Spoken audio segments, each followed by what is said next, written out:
pourquoi je suis habillée en bleu? Pour vous faire honneur. Que se passe-t-il pour vous en 2022? Plein de choses. Bon, alors déjà, première partie de l'année, vous allez profiter, mais alors vraiment, hein, profiter des bienfaits de la planète Jupiter, le grand bénéfique, la chance qui va s'installer en poisson. Vous êtes un signe d'eau comme le poisson. Et cette planète, la chance, va avoir des influx positifs sur vos idées, votre philosophie, le sens que vous voulez donner à votre vie.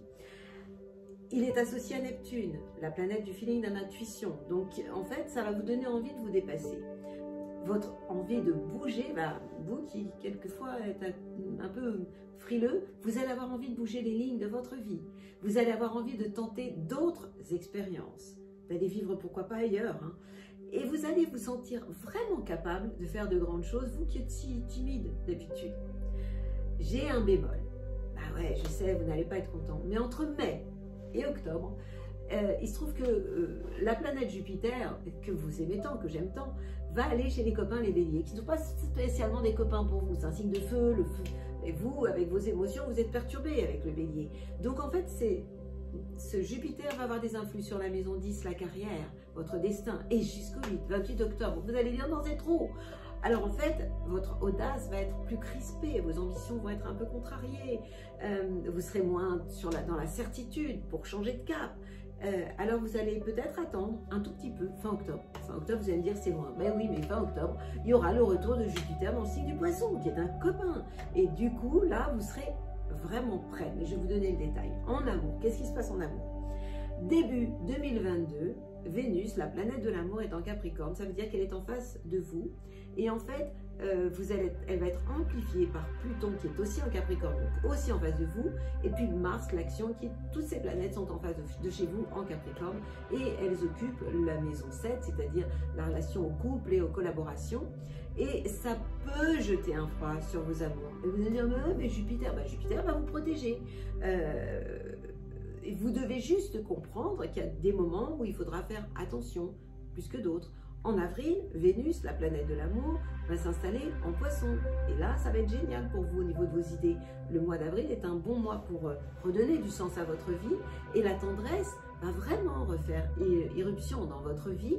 Et on va savoir vous prendre par les sentiments. Puis vous allez fondre, hein, comme d'hab, hein, puisque vous êtes quand même l'enfant du zodiaque. Et quand on sait vous prendre, vous êtes un tendre, évidemment. En juin, ce sera bien aussi en juin, puisque Vénus, la planète de l'amour, elle va être en taureau et elle va être en sextile, en harmonie avec vous et elle va avoir un impact positif sur, même si déjà Jupiter vous joue des tours, cette planète va vous aider. Elle va vous aider au niveau de vos projets, les relations amicales, l'amour-amitié et ce sera une phase de promesse. Vous allez parler d'avenir amoureusement, vous allez avoir des projets et puis après, pendant l'été, Vénus, la planète, elle s'installe dans votre signe. Alors, ok, Jupiter va vous saouler à un moment donné, mais pendant l'été, mi-juillet, mi-août, qu'est-ce qu'il y a chez vous? Il y a Vénus. Vénus, c'est la planète de la beauté, de la popularité, de l'amour. Vous serez plus serein, ce sera rassurant pour vous. Et puis à ce moment-là, Mars, l'action, sera dans le signe du taureau, dans la maison 11, vos projets, vos idées. Et à la rentrée, vous allez vraiment vous sentir beaucoup mieux. Vous allez avoir le sentiment que tout va beaucoup mieux. Et ça va être totalement confirmé à la fin du mois d'octobre avec ce Jupiter qui va revenir en Poisson et qui va vous ouvrir vraiment des portes. Vous allez vous sentir plus spirituel aussi, hein.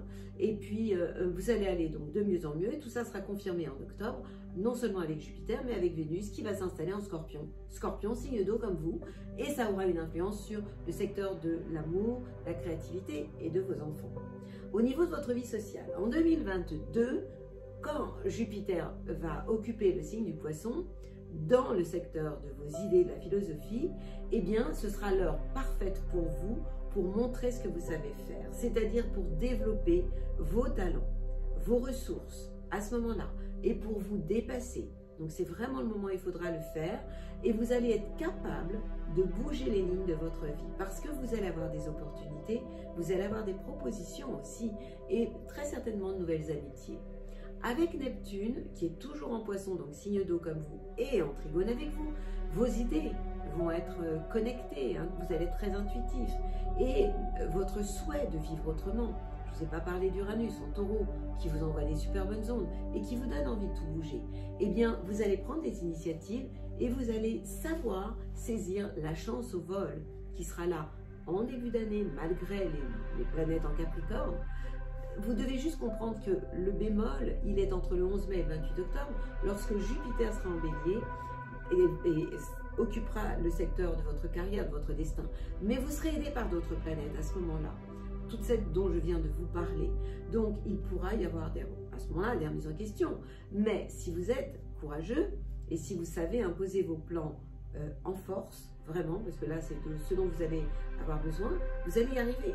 Et sinon, vous allez devoir attendre quand? Ben, le mois d'octobre, le 28 octobre exactement, lorsque Jupiter va retourner dans le signe du Poisson. Est-ce que je suis claire? Alors, côté forme, jusqu'au printemps, les planètes qui sont en face de chez vous en Capricorne, clairement, vous fatiguent, quoi. Donc, du coup, vous n'aurez pas envie de faire des efforts. Et un Cancer qui n'a pas envie de faire des efforts, c'est pas fun, hein. Donc, vous pourriez manquer de motivation.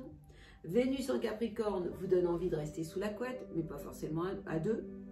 Et en avril, la planète Mars va vous redonner de la pêche parce qu'elle va aller en Poisson. Et donc, elle sera en trigone avec vous et elle va avoir un impact sur vos projets, vos idées, mais pas vos projets, le sens que vous voulez donner à votre vie, sur votre philosophie par rapport à la vie. Et ça va vraiment vous remettre sur pied. Même si ça n'est pas encore le nirvana. Mais il va falloir éviter le stress.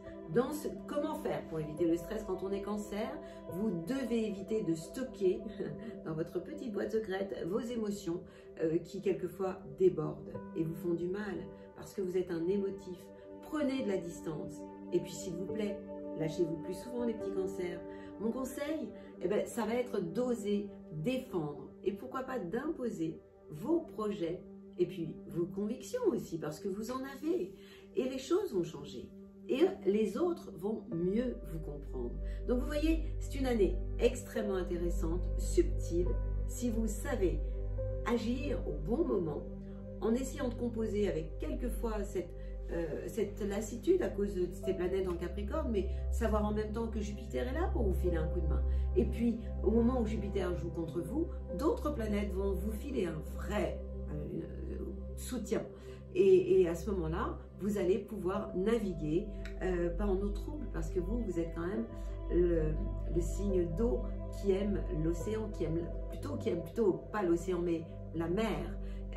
Donc, ça s'annonce vraiment très intéressant cette année 2022, à condition de toujours essayer de prendre de la hauteur sur les événements.